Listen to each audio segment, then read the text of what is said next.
नमस्कार जनता।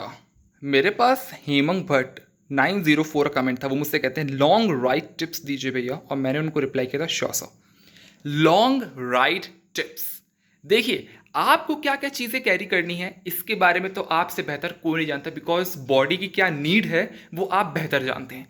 लेकिन गाड़ी की क्या नीड है, गाड़ी को भी तो थोड़ा सा एग्जामिन करना पड़ेगा ना, कि अगर आप उसको लॉन्ग राइड के लिए लेके जा रहे हैं या फिर आप उसको एक शॉर्ट राइड के लिए भी लेके जा रहे हैं।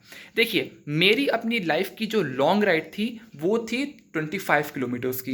मेरी अपनी खुद की एक लॉन्ग राइड थी, मतलब जाना और आना टोटल 50 किलोमीटर्स हो जाता है। मतलब वहाँ जाके वेट करना, थोड़ा सा एंटरटेनमेंट करना, एंजॉयमेंट करना और वहाँ से रिटर्न आ जाना। यानी कि मैं बता रहा हूँ कि मैं अपने घर से गया था अपने कॉलेज की तरफ, और अपने कॉलेज से गया था मैं सरफा डैम की तरफ। तो टोटल 25 किलोमीटर्स का रास्ता वो हो जाता है, और रिटर्न आने समय 50 किलोमीटर्स आप मान सकते हैं। तो मेरी वो लॉन्ग राइड थी, लेकिन मेरी गाड़ी मेंटेन्ड थी, इस वजह से मुझे प्रॉब्लम नहीं हुई। लेकिन उन्होंने क्या कहा है कि लॉन्ग राइड टिप्स। अब देखिए, गाड़ी का पोस्टमार्टम करने से पहले हमें ये पता होना चाहिए कि हमारी गाड़ी हमें चलने में किस प्रकार की परफॉर्मेंस दे रही है, यानी कि वो साउंड कर रही है या फिर वो हमें थोड़ी सी दब की चल रही है। यानी आपकी गाड़ी को, आपको ऐसा लग रहा है कि आपकी गाड़ी जो है वो दब की चल रही होगी। आप बहुत सारी चीज़ें जो है आपकी गाड़ी आपको इंडिकेट करती है। लेकिन कुछ ऐसी मेजर चीज़ें जो आप हमेशा करवाइए अपनी गाड़ी को लॉन्ग राइड पर ले जाने से पहले। एक एग्जाम्पल के तौर पर समझते हैं। अगर उन्होंने लॉन्ग राइड कहा है और अगर ये स्कूटर है और स्कूटर के पॉइंट ऑफ व्यू से देखा जाए, तो मैं कह रहा हूं 500 किलोमीटर की राइड आपको करनी है, ठीक है ना, 500 किलोमीटर्स। ध्यान दीजिए 500 किलोमीटर्स आपके कैसे कवर होंगे। यानी कि आप सिर्फ और सिर्फ आपको 10 मिनट लगेगा अपनी गाड़ी को पूरी एग्जामिन करने। आपकी गाड़ी आपकी लॉन्ग राइड के लिए आप एकदम परफेक्ट कर लेंगे आप अपनी गाड़ी को।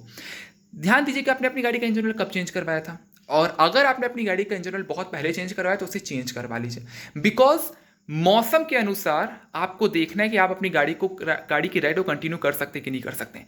और ऊपर से इसकी गाड़ी के जो चारों तरफ से फेंडर है वो तो कवर कर ही देते हैं, तो और अच्छी गर्माहट पैदा हो जाती है। तो चीज़ें हमें देखनी पड़ेंगी कि हमारी गाड़ी के लिए क्या सूटेबल चीज़ें हैं। अच्छी 5W30 ग्रेड का इंजन ऑयल यूज़ कीजिए अपनी गाड़ी में, या फिर हो सकता है 5W40 ग्रेड का इंजन ऑयल आप यूज़ कर सकते हैं। सेकेंडली, एयर फिल्टर तो जरूर से जरूर चेंज करवा लीजिए। अगर आपने अपनी गाड़ी का एयर फिल्टर 1000 किलोमीटर में ही चेंज करवाया है, देन टू मैं आपको रिकमेंड कर रहा हूं कि अपनी गाड़ी का एयर फिल्टर चेंज करवा लीजिए। लेकिन अगर आप नहीं करवाना चाहते दो, दैट्स नॉट एन इशू। लेकिन क्या होता है कि आपकी गाड़ी में एक क्लीन एयर जानी चाहिए ताकि कंबशन प्रॉपर्ली हो सके।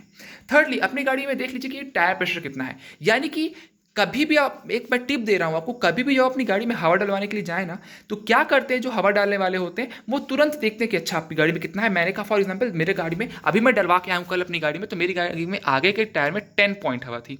तो उन्होंने क्या किया, मतलब मैं तो उनसे हमेशा कहता हूँ कि भैया देखो 10 पॉइंट, पहले मैं उनसे पूछता हूँ कि भैया कितने पॉइंट हवा है, तो वो बोलते हैं कि 10 पॉइंट हवा है। तो मैंने बोलता हूँ भैया इसमें एक काम करो, आगे आप 30 कर दो। तो उन्होंने 30 कर दिया, फिर निकाला, फिर उन्होंने अपना गेज लगाया, चेक किया, 30 नहीं आया। फिर उन्होंने एयर प्रेशर लगाया, हवा भरी, उन्होंने फिर अपना गेज लगाया, चेक किया, उन्होंने कहा कि 30 हो चुका है। वैसे ही सेम टू सेम पीछे की तरफ, यानी कि 32 33 में पीछे की तरफ करवाता हूँ। लेकिन बाकी लोग क्या करते हैं कि वो डायरेक्टली लगाते हैं, उनको जितना पता होता है उनके हिसाब से जितनी होनी चाहिए वो उतने हिसाब से भर देते हैं। लेकिन ऐसा नहीं करना है आपको। लॉन्ग राइड पे जाने से पहले अपनी गाड़ी के टायर प्रेशर को मेंटेन करवा लीजिए, प्रॉपर करवा लीजिए। लेकिन अगर अच्छा और आपको अपनी गाड़ी से माइलेज चाहिए और आप ये चाहते हैं कि आपके टायर्स में ज़्यादा नुकसान ना हो, तो नाइट्रोजन डलवा लीजिए, और बेटर रहेगा आपकी गाड़ी के लिए, यानी कि आपके टायर्स के लिए और बेटर रहेगा। बिकॉज क्या रहता है ना कि नाइट्रोजन ठंडी रहती है, आपके टायर्स जो है वो ज़्यादा गर्म नहीं होंगे। बिकॉज रोड पर गाड़ी चलेगी, फ्रिक्शन होता है, गर्माहट पैदा होती है, जिस वजह से आपके टायर जल्दी घिस सकते हैं। एंड कभी कभार देखा गया कि ब्लास्ट भी हो जाते हैं। तो नाइट्रोजन डलवाई, जिससे क्या हो थोड़ा बहुत बेनिफिट हमें मिल जाता है। 50 रुपये आपको लगेगा, आपकी गाड़ी में दोनों टायर्स में नाइट्रोजन आ जाएगी। नेक्स्ट पॉइंट की बात करते हैं। नेक्स्ट है कि जब आपकी गाड़ी जो है, देखिए बहुत लोग को नहीं पता है कि गियर ऑयल डलता है हमारी गाड़ी में। मैं आपको कई बार बता चुका हूं। अच्छा, मैं रिसेंटली 3 दिन पहले मैं गया था, मैं बोला कि मेरी गाड़ी थोड़ी सी भारी चल रही है, हो सकता है कि मेरी गाड़ी का गियर ऑयल थोड़ा सा पतला हो गया, जिस वजह से मेरी गाड़ी का वो जो स्मूथनेस आ रही है वो नहीं आ पा रही है। तो मैंने बोला भैया आपके पास गियर ऑयल अवेलेबल है क्या? तो वो कहते हैं कि भैया मैं इंजन ऑयल को ही डाल देता हूँ एज अ गियर ऑयल, अगर आपको डलवाना है तो डलवा लीजिए। भैया इंजन ऑयल ही डलता है। अरे भगवान, इतने वो, मतलब मैं सुन के दंग रह गया। वो इतने कॉन्फिडेंटली कह रहे थे कि अरे भैया इंजन ऑयल ही डालता है, हर कोई इंजन ऑयल डलवाता है। अच्छा, बगल में वो अपनी एक उनके पास I think so Activa 5G थी मेरे ख्याल से। तो वो अपनी एक्टिवा 5G लेके आए, वो उनसे कह रहे हैं कि भैया इसमें सर्विसिंग कर दो। मेरे सामने वो नट खोल के, उनके पास डब्बा का जो खुला ऐसे, मतलब ऐसे एक डब्बा रहता है इंजन ऑयल का, ऊपर से कटा हुआ रहता है, मतलब ऊपर से ढक्कन वाला सब काट देते हैं, मतलब बराबर कर देते हैं उसको, और उसी में उनका इंजन ऑयल रखा हुआ, भाई वो टॉपअप कर दी गियर ऑयल में। और ऐसा टॉपअप की, मतलब इंजन ऑयल भी अच्छी क्वालिटी का नहीं था, जैसा काला काला सा था, उन्होंने टॉपअप कर दिया।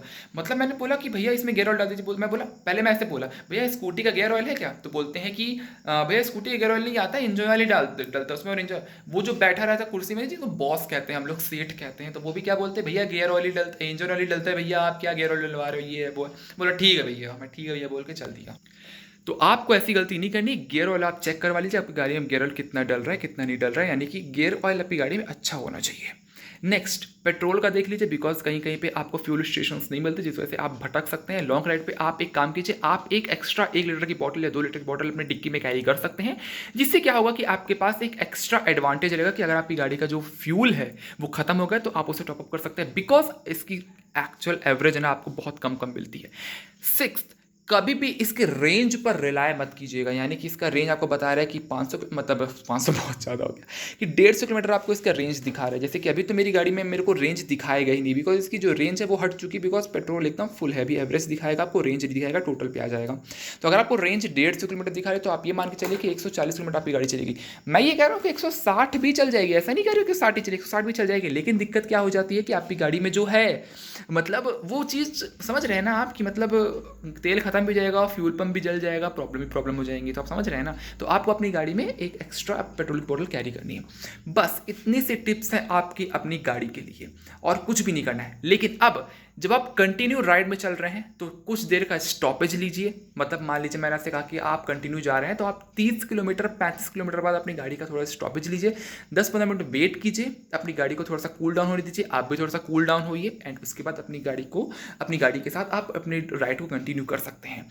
उसके बाद आपको क्या करना है, अपनी गाड़ी को जैसी, अगर मान लीजिए आप अपनी गाड़ी को रेस्ट दे रहे हैं, तो अपनी गाड़ी को धूप में रेस्ट मत दीजिए, यानी कि उसको छांव में खड़ी कीजिए, जिससे क्या होगा वो जल्दी ठंडी हो पाएगी। अच्छा, नेक्स्ट क्या है, अपनी गाड़ी को जल्दी ठंडी करने का एक ऑप्शन क्या है, देखिए डिक्की से सामान निकालिए, यानी कि मैं ये कह रहा हूँ कि आपकी गाड़ी का जो इंजन है वो बहुत ज़्यादा गर्म है, यानी कि ओवर हीट कर रहा है, ठीक है ना, ओवर हीट कर रहा है। तो पानी की बॉटल लीजिए और डिक्की के अंदर डालिए पानी की बॉटल। जैसे मैंने बोला कि इसका इंजन तो कवर है, तो हम उससे पानी डाल नहीं सकते हैं, बिकॉज ये मैं 1-2 बार के लिए मैं इसके ऊपर वीडियो बना चुका हूँ कि आपका क्रैंक केस जो है वो ब्रेक हो सकता है। लेकिन अगर आपका इंजन कुछ ज़्यादा ही ओवर हीट कर रहा है, तो आप क्या कीजिए, एक बॉटल लीजिए, बॉटल का पानी आप पहले इस फैन में मारिए, जो यहाँ पे आपको फैन दिख रहा है, इस फैन में आपको पानी मारना है, और सेकेंडली अपनी डिक्की को ओपन कीजिए। 10 मिनट बाद ये काम कीजिएगा, 10 मिनट बाद, ये नहीं कि डायरेक्टली ही आपने कर लिया, मतलब तुरंत आप 30-40-50 मिनट अपनी गाड़ी को चलाएं धूप में एकदम गर्मी में, और तुरंत आपने अपनी गाड़ी को रोका एंड उसे पानी डाल दिया, नहीं, 10 मिनट वेट कीजिए। उसके बाद अपनी गाड़ी को डिक्की खोलिए, और डिक्की खोलने के बाद उसमें 1 लीटर पानी डालिए, जिससे क्या होगा, जो डिक्की में जो होल्स रहते हैं, आपको दिखा देता हूँ डिक्की के होल्स। आपने शायद नोटिस किए होंगे, मैंने वीडियोस में भी आपको दिखाया कि जो होल आपको डिक्की में क्यों प्रोवाइड किए जाते हैं। आप ये जो होल्स देख रहे हैं, ये वाला होल और ये वाला होल, ये इंजन से पास ऑन होता है, यानी कि इंजन से पास ऑन होगा, जिससे क्या होगा कि पानी जो आपके इंजन के ऊपर पड़ेगा, जिससे क्या होगा आपका इंजन जो है जो थोड़ा जल्दी कूल डाउन हो जाएगा, जो बहुत ज़्यादा हीट कर रहा है वो थोड़ा जल्दी कूल डाउन हो जाता है। तो ये सारे पॉइंट्स आपको कवर अप करने और देख लेना है। हाँ, नेक्स्ट एक और पॉइंट है जो मैं भूल चुका था, अभी मेरे को याद आया, कि आपको अपनी गाड़ी के जो ब्रेक्स हैं उसे चेक कर लेना है, यानी कि जाने से पहले अपनी गाड़ी में ब्रेक वगैरह करवा लीजिए। और अगर आप सर्विसिंग में ले जा रहे हैं अपनी गाड़ी को, तो इसके जो ड्रम ब्रेक्स हैं उसको प्रॉपर्ली क्लीन करवा लीजिए, यानी कि उसमें एयर प्रेशर की हेल्प से अपनी गाड़ी के अंदर के जो ड्रम ब्रेक्स हैं उसे क्लीन करवा लीजिए। और क्लीन करवाने के बाद, और ये सब अपनी गाड़ी का अगर आपने चेक कर लिया, then you are good to go. देखिए, बैटरी का तो मैं नहीं कह सकता, मैं ये कह रहा हूँ कि अभी आपकी बैटरी एकदम 100% है, सेल्फ स्टार्ट एकदम प्रॉपर्ली आपका काम कर रहा है। हो सकता है कि नेक्स्ट सेल्फ स्टार्ट ही काम ना करे, तो वो बैटरी से रिलेटेड मैं कुछ नहीं कह सकता, बिकॉज वो बैटरी कभी भी खत्म हो सकती है, नई बैटरी भी कभी भी डाउन पड़ जाती है, तो वो उसके बारे में मैं कुछ नहीं कह रहा हूँ। लेकिन हाँ, आपको अपनी तरफ से देखना पड़ेगा कि मैं अपनी गाड़ी को किस प्रकार से यूज़ करता हूँ, मेरी गाड़ी का यूसेज कितना है, और मेरी गाड़ी का, और अगर आप लॉन्ग राइड पे जा रहे हो तो मेरी गाड़ी का यूसेज और स्टॉपेज कितना है, उस हिसाब से अपनी गाड़ी को आप टैकल कर सकते हैं। और अपनी गाड़ी में आप बैटरी चेंज करवाना चाहे तो करवा सकते हैं, नहीं करना चाहे तो मत करवाइए, आपके ऊपर डिपेंड करता है टोटली। बैटरी के मामले में मैं कुछ नहीं कहूँगा। हाँ, तो ये सारे टिप्स हैं, आपको मेंटेन करने हैं, then you are good to go for long and long rides. Hope so आपको वीडियो पसंद आई होगी। कोई भी पॉइंट अगर मैं मिस कर दिया होगा तो आप कमेंट सेक्शन में बता दिए, दूसरों को आपके कमेंट से हेल्प मिल जाएगी। Thank you so much for watching, love you all guys, bye, take care.